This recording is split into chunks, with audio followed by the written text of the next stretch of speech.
Aji, hi, good evening. ഓർക്കുന്നുണ്ടോ, ഞാൻ നേരത്തെ ഒരു ഇൻഷുറൻസ് എടുത്തിട്ട് പിന്നെ ഞാൻ വേറെ കെയറിൽ നിന്ന് തന്നെ ഇൻഷുറൻസ് എടുത്തായിരുന്നു. ഒരു പെർട്ടിക്കുലർ ഇഷ്യൂ ഉണ്ടായിരുന്നു, ഒന്ന് ഗൈഡ് ചെയ്യുവാൻ നമ്മൾ എന്താ ചെയ്യേണ്ടതെന്നുള്ളത്. ഞാൻ എൻ്റെ ഡീറ്റെയിൽസ് മെസ്സേജ് ചെയ്യാം. അതായത് എൻ്റെ അമ്മയ്ക്ക് നമ്മൾ കെയറിൽ നിന്നാണ് ഇൻഷുറൻസ് എടുത്തത്. അപ്പം അമ്മ ഒന്ന് വീണിട്ട് അമ്മയുടെ റിപ്സ് ഒടിഞ്ഞിട്ട് ആദ്യം കോലഞ്ചേരി മെഡിക്കൽ കോളേജിൽ അഡ്മിറ്റായി. അപ്പോൾ ഈ ലങ്സിന് ചുറ്റും വെള്ളം കെട്ടിക്കിടന്നിട്ട്, അതായത് ക്ലോട്ടൊക്കെ ആയിട്ട് അങ്ങനെ പ്രശ്നം ഉണ്ടായിരുന്നു. പിന്നെ അവിടെ നിന്ന് ഡിസ്ചാർജ് ആയി വന്നിട്ട് പിന്നെ കുറച്ച് ബുദ്ധിമുട്ടായി. നമ്മൾ രാജഗിരിയിൽ അഡ്മിറ്റ് ചെയ്തപ്പോൾ ഈ പറയുന്ന പോലെ ലങ്സിൽ ക്ലോട്ടും ചുറ്റും വെള്ളം കെട്ടിക്കിടന്നു. അപ്പോൾ അതെല്ലാം കുത്തിയെടുത്ത് കളഞ്ഞ് ന്യൂമോണിയയുടെ ഓൾമോസ്റ്റ് വേർജിലാണ് അവിടെ ചെന്നത്. ന്യൂമോണിയ തുടങ്ങിയായിരുന്നു. അപ്പോൾ ഒരാഴ്ചയോളം കണ്ട് അഡ്മിറ്റ് ആയിരുന്നു. അപ്പോൾ ഈ 2 അഡ്മിഷനും ക്യാഷ്ലെസ് റിജക്റ്റ് ആയി. നമ്മൾ റീഇംബേഴ്സ്മെന്റ് കൊടുത്തു, അതും റിജക്ട് ചെയ്തു. അപ്പോൾ അതിന് ഒരു റീസൺ പറഞ്ഞിരിക്കുന്നത് പെഡൽ ഇഡിമ, അതായത് കാലിന് നീര് വരിക എന്നുള്ളൊരു പ്രശ്നം ആളുടെ പ്രീ എക്സിസ്റ്റിംഗ് കണ്ടീഷനിലായിട്ടുണ്ടായിരുന്നു. പക്ഷെ നമ്മളത് ഡിസ്ക്ലോസ് ചെയ്തില്ല. അപ്പോൾ അതുകൊണ്ടാണ് ഈ ക്ലെയിം റിജക്ട് ചെയ്തതെന്നാണ് അവർ പറയുന്നത്. അപ്പം ഞാൻ മനസ്സിലാക്കിയിടത്തോളം അവരുടെ ലോജിക്ക്, കാലിന് നീര് ഉള്ള ഒരു പേഷ്യന്റ് ആണെങ്കിൽ ചിലപ്പോൾ കാലിന് ബലം ഉണ്ടാവില്ല. അങ്ങനെയാണെങ്കിൽ ആൾ വീഴാൻ സാധ്യതയുണ്ട്. അങ്ങനെ വീണതുകൊണ്ട് റിപ്സ് ഒടിഞ്ഞു, അങ്ങനെ വീണതുകൊണ്ട് പ്ലൂറൽ എഫ്യൂഷൻ ന്യൂമോണിയ ഉണ്ടായി, അതുകൊണ്ട് ക്ലെയിം റിജക്ട് ചെയ്തു. ഈ ലോജിക്കാണ് അവർ അപ്ലൈ ചെയ്തിരിക്കുന്നതെന്നാണ് എനിക്ക് മനസ്സിലാവുന്നത്. ആരും ക്ലിയർ ആയിട്ട് നമുക്ക് പറഞ്ഞു തന്നതല്ല, പക്ഷേ ഇതെല്ലാം കൂടെ കൂട്ടി വായിച്ചപ്പോൾ എനിക്ക് തോന്നിയതാണ്. എനിക്ക് ചോദിക്കാനുള്ള 2 കാര്യമാണ്.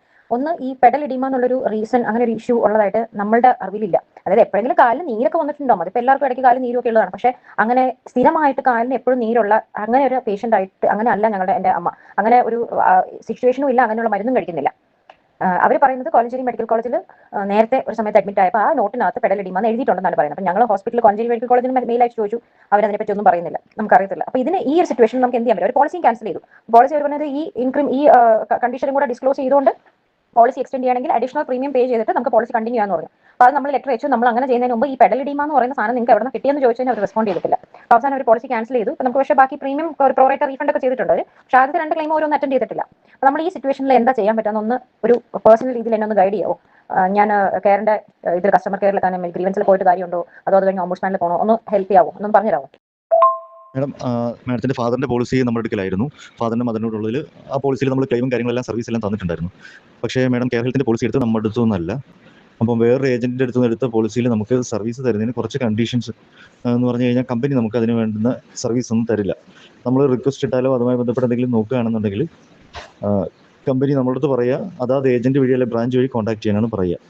അപ്പോൾ അത്രയും സർവീസ് തന്നാൽ നമ്മളെ ഒഴിവാക്കിയിട്ട് മാഡം വേറൊരാളെ ചൂസ് ചെയ്തപ്പം ആളുടെ എന്തെങ്കിലും ഒരു ബെനിഫിറ്റ് കണ്ടിട്ടായിരിക്കുമല്ലോ നോക്കിയിട്ടുണ്ടാവും. അപ്പോൾ ഇപ്പോൾ സ്ഥിരമായിട്ട് നമുക്ക് വരുന്നൊരു സിറ്റുവേഷനാണിത്. എല്ലാവരും നമ്മളുമായിട്ട് സംസാരിക്കും, നമ്മളുടെ അടുത്ത് എല്ലാ ഡീറ്റെയിലും എടുക്കും, എന്നിട്ട് അവർക്ക് വേണ്ടപ്പെട്ടവരടുത്തു നിന്ന് അവർ പോളിസി എടുക്കും. പിന്നീട് അത് പ്രോബ്ലം ആകുമ്പോൾ നമ്മളെ വിളിച്ചിട്ട് സഹായം അഭ്യർത്ഥിക്കും. ഇത് സ്ഥിരമായിട്ട് വരുന്നൊരു സിറ്റുവേഷൻ ആയതുകൊണ്ട് നമ്മളിപ്പോൾ അങ്ങനെ വരുന്നവർക്ക് യാതൊരു വിധത്തിലുള്ള സർവീസും കൊടുക്കുന്നില്ല. നമ്മളുടെ അടുത്തുനിന്ന് പോളിസി എടുത്തവർക്ക് മാത്രമാണ് നമ്മൾ വേണ്ട സർവീസും അഡ്വൈസും കൊടുക്കുന്നത്. നമ്മളുടെ അടുത്തുനിന്ന് നല്ല സർവീസ് കിട്ടിയിട്ടും നമ്മളെ ചൂസ് ചെയ്യാതെ വേറൊരാളെ ചൂസ് ചെയ്ത് പോളിസി എടുത്ത് അത് ഒരു ഇതില്ലാതെ നമ്മൾ ചോദിച്ചാൽ നമ്മളടുത്ത് പറയുകയും ചെയ്തു നിങ്ങൾ വേറെ എടുത്തു എന്നുള്ളത്. എന്നിട്ടൊരു പ്രോബ്ലം വന്നപ്പം നിങ്ങൾക്ക് എന്നെ വിളിക്കാനായിട്ട് തോന്നിയ ഒരു മൈൻഡ് ഉണ്ടല്ലോ, അതാണ് ഞാൻ ക്രിയേറ്റ് ചെയ്യുന്ന ഒരു വിശ്വാസം. അത് നിങ്ങൾക്ക് ഇപ്പോഴെങ്കിലും നിങ്ങൾക്ക് ബോധ്യപ്പെട്ടു എന്നുണ്ടെങ്കിൽ ഞാൻ കൃതാർത്ഥനാണ്.